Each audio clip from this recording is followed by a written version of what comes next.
Good evening. आज मैं बताऊंगी आपको कितना पेन होता है आईवीएफ के प्रोसीजर में। बिकॉज़ बहुत ज़्यादा पेशेंट्स कंसर्न्ड होते हैं कितना पेन होता है उसके बारे में।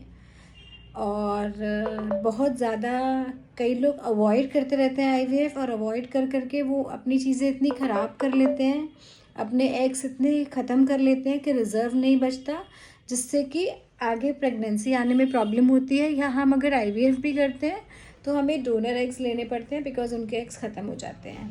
मैं डॉक्टर प्रीति, लक्ष्मण सेठ hospital and IVF centre Jhansi से। अगर आपकी कोई भी क्वेरी है तो आप 9235730222 पे व्हाट्सअप कर सकते हैं। प्लीज़ इस पर व्हाट्सअप करिए, कॉल्स मत करिए। आपको मेरी टीम आपसे कनेक्ट करके आपको जो भी सवाल का जवाब होगा वो दे देगी। बाई चांस बहुत टाइम हो जाए और आपको कोई जवाब ना मिले तो आप एक बार फिर से 12 आवर्स बाद फिर से एक हेलो भेज सकते हैं या वापस मैसेज भेज सकते हैं। सो आईवीएफ, पहले हम समझेंगे आईवीएफ में करते क्या है। ओके, आईवीएफ में हम लोग हाइपर स्टिमुलेशन करते हैं। इसका मतलब हम लोग ज़्यादा इंजेक्शंस लगाते हैं उसके, जिससे कि हमारे को लार्ज नंबर ऑफ़ फॉलिकल्स मिले, कम से कम 7 से 10 हमें अच्छे फॉलिकल्स मिले, जिससे कि हम जब उसमें एम्ब्रियोज़ बनाएं, ब्लास्ट बनाएं, तो कम से कम हमें 6 ब्लास्ट अच्छे मिल जाएं, जिससे हम कम से कम 2 से 3 ट्रांसफ़र कर सकें और बाकी हम लोग फ्रीज़ कर सकें depending on the age of the patient. बहुत सारी चीज़ें होती हैं जो हमें देखनी पड़ती है। क्वालिटी ऑफ ब्लास्ट कैसी है, फ्रीजिंग लाइक है नहीं है, ग्रेड 1 है नहीं है।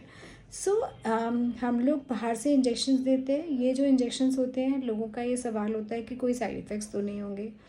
सो लेट मी टेल यू, ये जो इंजेक्शंस होते हैं इनके साइड इफ़ेक्ट्स नहीं होते। ये जो हार्मोन्स हैं ये ऑलरेडी बॉडी के अंदर बन रहे होते हैं, वही हार्मोन्स हैं, तो वो आपको कोई नुकसान नहीं कर सकते। इट इज़ जस्ट दैट कि हम लोग आईवीएफ में सारा कंट्रोल अपने हाथ में ले लेते हैं। ओके, सो एक डाउन रेगुलेशन होता है जिससे कि हम लोग ओवरी का जो नॉर्मल हार्मोन्स के लिए जो वो होता है वो बंद कर देते हैं, और हम लोग जो एक्सटर्नल हार्मोन्स देते हैं जो कि हाईली प्योरीफाइड होते हैं या फिर रिकॉम्बिनेंट होते हैं, जिससे कि कोई प्रॉब्लम नहीं होती, बाकी कोई उसमें इम्प्योरिटीज़ नहीं होती। ओके, सो हम वो हार्मोन्स देते हैं, इंजेक्शंस अच्छे बनाते हैं, फिर हम मॉनिटरिंग करते हैं बाय अल्ट्रासाउंड। उसके बाद जब हमारा बन जाते हैं अच्छे स्पेसिफिक, जो हमें साइज़ चाहिए, जो हमें नंबर चाहिए, फिर हम ट्रिगर का इंजेक्शन लगाते हैं। उसके बाद हम 34 to 36 आवर्स में उसको बाहर निकाल लेते हैं और एम्ब्रियोलॉजिस्ट को दे देते हैं लैब में, जहाँ पे कि वो हमारे ब्लास्ट को डेवलप करता है हस्बैंड का सीमन लेके, इक्सी करके या टीसा करके या नॉर्मल आईवीएफ करके, जो भी इंडिकेशन है पेशेंट का उसके हिसाब से। फिर जब हमारा एम्ब्रियो बन जाता है, ब्लास्ट डे 5 डे 6 जो ब्लास्ट बन जाता है, उसकी ग्रेडिंग करके फिर हम डिसाइड करते हैं कितने हमें ट्रांसफ़र करने हैं, कितने हमें फ्रीजिंग करनी है। ठीक है, तो जो हमारा अंडे निकालने का प्रोसीजर है वो एनेस्थीसिया में होता है, मतलब बेहोशी में होता है। 5 मिनट के लिए बेहोश करके निकालते हैं। ऑल्दो हम जो अल्ट्रासाउंड करते हैं प्रोसीजर वही होता है, अल्ट्रासाउंड गाइडेड ही निकाले जाते हैं। बहुत शुरुआत में जब इजाद हुआ था आईवीएफ, तब लैप्रोस्कोपी करके निकाले जाते थे। लैप्रोस्कोपी मतलब दूरबीन डालो फिर निकालो, तो वो बहुत ही कम्बरसम होता था, बट अब ऐसा कुछ नहीं है। सिंपल अल्ट्रासाउंड में एक गाइड आता है, उसके थ्रू नीडल जाके हम लोग एग्स निकाल लेते हैं। Okay, so this is not painful. और जब हम ट्रांसफ़र करते हैं, जैसे हम आईयूआई करते हैं, जैसे हम it's not painful at all. Bladder full करके अल्ट्रासाउंड गाइडेड करते हैं सो दैट हमें दिखाई दे कि हम अपने एम्ब्रियोज़ कहाँ डाल रहे हैं, कितना अंदर जा रहे हैं, कहाँ पे हमें डालना है। तो इसीलिए हम लोग अल्ट्रासाउंड के थ्रू, लेकिन उसमें कोई एनेस्थीसिया की ज़रूरत नहीं होती। अब आई बात इंजेक्शंस की। इंजेक्शंस जो होते हैं वो इंसुलिन सिरिंज से लगते हैं। बहुत सारे लोग होते हैं, बहुत सारे बच्चे होते हैं जिन्हें डायबिटीज़ हो जाती है at a very small age, like 10 to 12 years के, उससे भी कम के, है ना। तो insulin injection is not painful at all. आजकल बहुत ही पतली निडल आ गई है, आपको पता भी नहीं पड़ेगा कि आपको इंजेक्शन लग गया।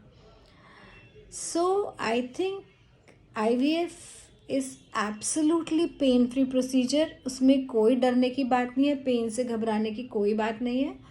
अगर इंडिकेशन है आप में आईवीएफ का, मैं फिर से रिपीट करूँगी, WHO का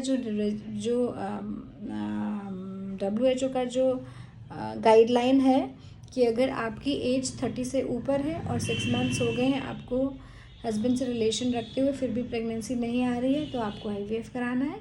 अगर आपकी एज 30 से कम है और 1 साल हो चुका है और आपको प्रेगनेंसी नहीं आ रही है तो भी आपको IVF कराना है। ओके, मतलब IVF नहीं, sorry, I am really sorry.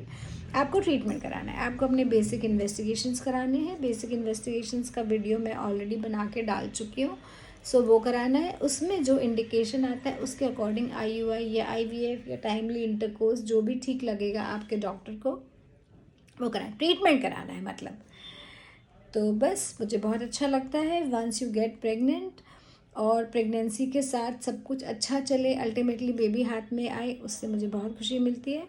I try my level best. जो पेशेंट्स के फेस पे सेटिस्फैक्शन होता है, जो थैंक्स होता है, ऑल्दो सब कुछ भगवान कर रहा है, हम सिर्फ एक साधन मात्र, एक मीडिया है, but still because we are working, we are attach to the patient, the family and everything, और हमारा हार्ड वर्क होता है। तो जब हमें उसके रिजल्ट मिलते हैं तो डेफिनेटली बहुत अच्छा लगता है। Thank you so much.